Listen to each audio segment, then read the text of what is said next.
Bienvenue dans cette nouvelle édition du Morning News. Au sommaire de l'actualité, la crise post-électorale est loin d'être terminée au Bénin. Ce mardi, Candide Azanaï, l'ancien ministre de la Défense du président Patrice Talon, a appelé à la désobéissance civile.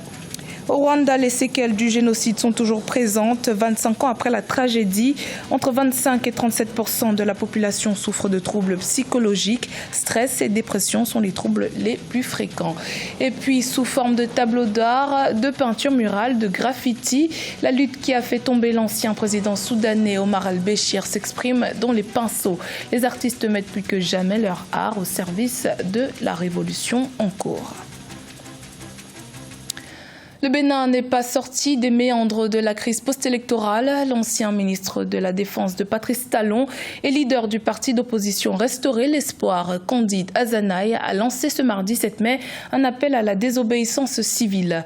Après les émeutes survenues à Cotonou les 1er et 2 mai 2019, nombreux sont ceux qui craignent de nouvelles manifestations violentes. Le point sur la situation dans ce reportage de notre correspondant Lefty Ono.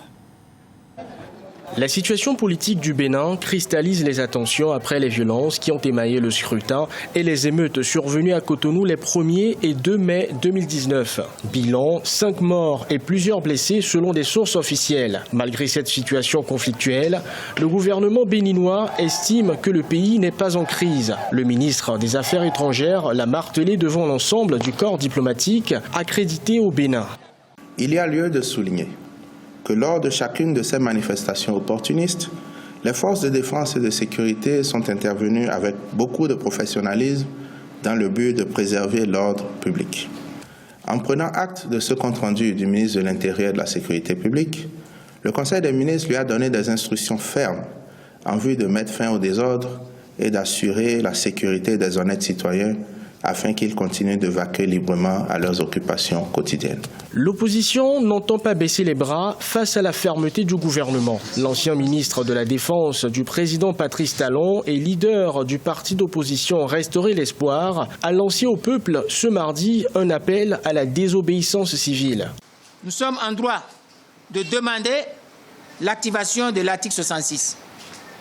Il suffit simplement que nous soyons dans un cas prévu par le premier alinéa.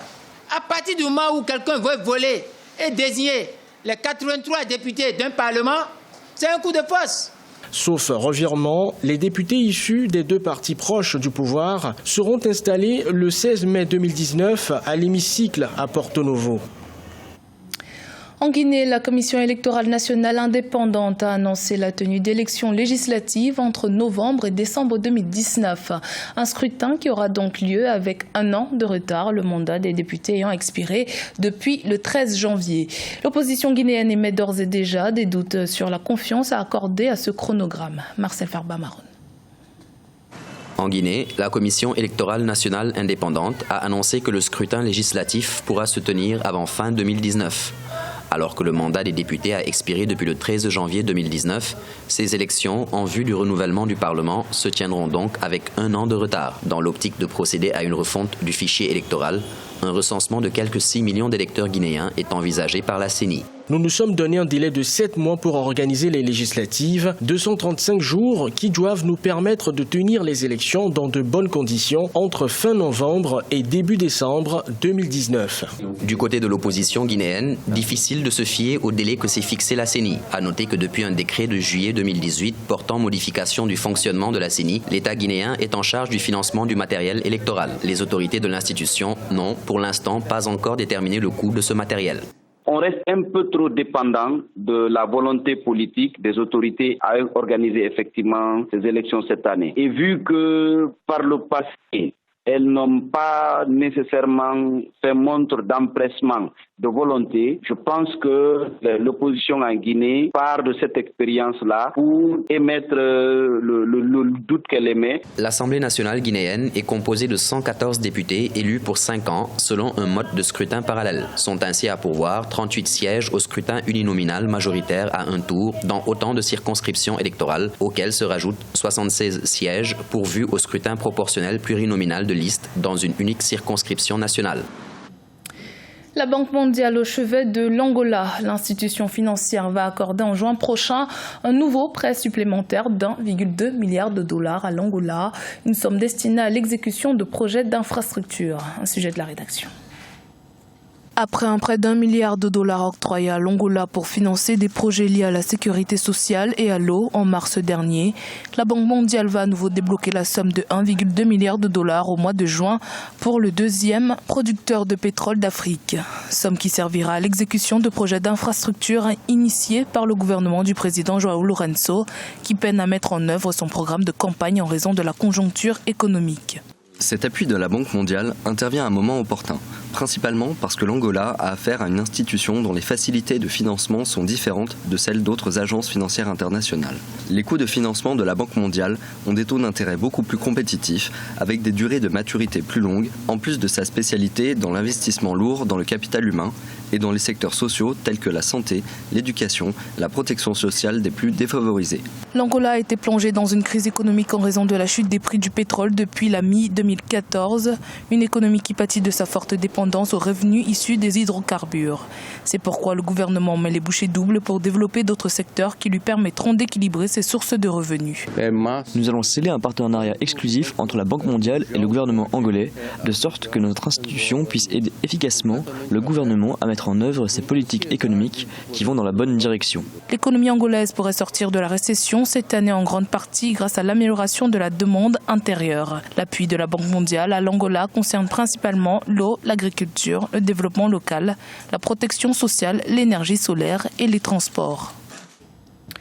25 ans après le génocide, le Rwanda pense les plaies du traumatisme. Selon une récente étude, entre 25 et 37% de Rwandais souffrent de troubles psychologiques. La dépression et le stress post-traumatique viennent en tête des problèmes mentaux auxquels font face les Rwandais. Reportage de notre correspondant Fratenda Kiaisenga. Selon une étude réalisée par le ministère rwandais de la Santé avec l'Association rwandaise des psychologues, entre 25 et 37% des Rwandais souffrent d'une maladie mentale. 25 ans après le génocide, l'état psychologique des victimes semble s'améliorer selon les spécialistes, même si le nombre reste relativement élevé, surtout parmi les rescapés du génocide. La réalité empirique, que ce soit clinique, mais également les recherches qui sont faites au Rwanda, montre que les cas de trauma sont encore très très importants. En termes de chiffres, on va voir que la population générale, au moins 3% de la population présente des signes visibles du trauma comparé à la population des survivants.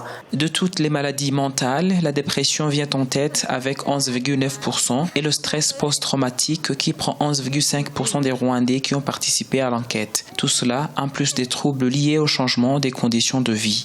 Le développement, la technologie, la pression sociale, l'économie qui se développe rapidement, c'est autant de mouvements qu'on observe dans d'autres pays dits développés sans même avoir vécu les génocides. Donc, je veux dire, la détresse psychologique associée au génocide devient un plus, en plus de ce qui est déjà possible pour tout le monde. La recherche a également montré que 61,7% des répondants souffrant de maladies mentales savaient où chercher de l'aide professionnelle. Cependant, seulement 5,3% d'entre eux ont demandé ce soutien, d'où la nécessité de prendre des mesures adéquates selon les experts, car ce sont des vies qui sont en jeu. Rassemblés depuis plus de 4 semaines dans le but de mettre fin au régime militaire au Soudan, les manifestants, surtout les jeunes, utilisent également l'art dans leurs revendications.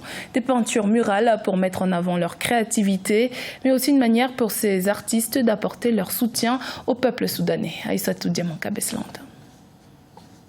Au Soudan, les artistes jouent leur partition dans cette révolution qui a permis l'éviction le 11 avril 2019 de l'ancien président Omar el-Béchir, au pouvoir depuis 30 ans et désormais en prison.